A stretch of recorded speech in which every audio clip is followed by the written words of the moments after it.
Hello guys, আসসালামু আলাইকুম। সবাই কেমন আছেন? আশা করছি ভালো আছেন। আজকে খুব সহজে সুস্বাদু মাছ দিয়ে আলুর ঝোল একটা রেসিপি বানায় দেখাবো।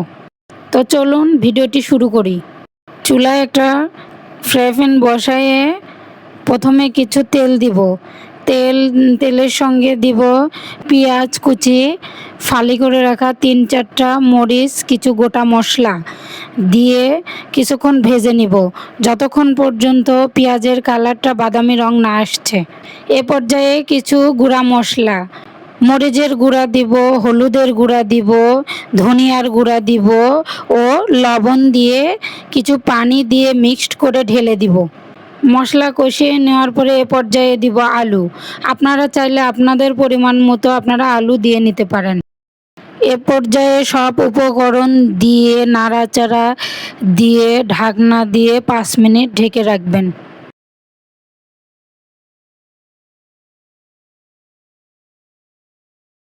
এ পর্যায়ে ঢাকনা উঠিয়ে আপনাদের ভেজে রাখা মাছগুলো দিয়ে দিবেন।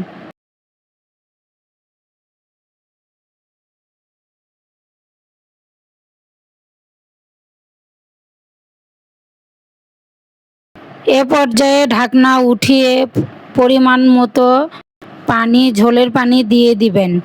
দিয়ে আবার ঢাকনা দিয়ে 15 থেকে 20 মিনিট রান্না করে নেবেন। এখন বলুন তো রান্নাটি কেমন হয়েছে। ঠিক আপনারা চাইলে এভাবে আলু দিয়ে মাছের ঝোল রান্না করতে পারেন, খুব সুস্বাদু হয়। ধন্যবাদ আমাদের ভিডিওটা দেখার জন্য। হ্যালো গাইস, আসসালামু আলাইকুম। সবাই কেমন আছেন? আশা করছি ভালো আছেন। আজকে খুব সহজে সুস্বাদু মাছ দিয়ে আলুর ঝোল একটা রেসিপি বানায় দেখাবো। তো চলুন ভিডিওটি শুরু করি। চুলায় একটা ফ্রাই প্যান বসায়ে প্রথমে কিছু তেল দিব।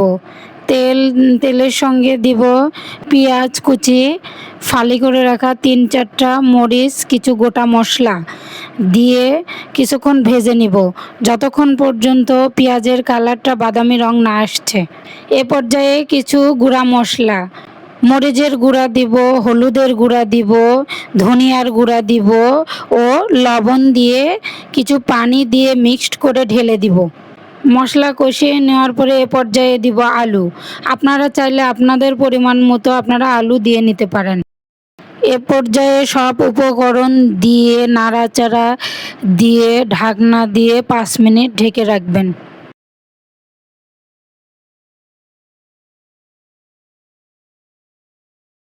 এ পর্যায়ে ঢাকনা উঠিয়ে আপনাদের ভেজে রাখা মাছগুলো দিয়ে দিবেন।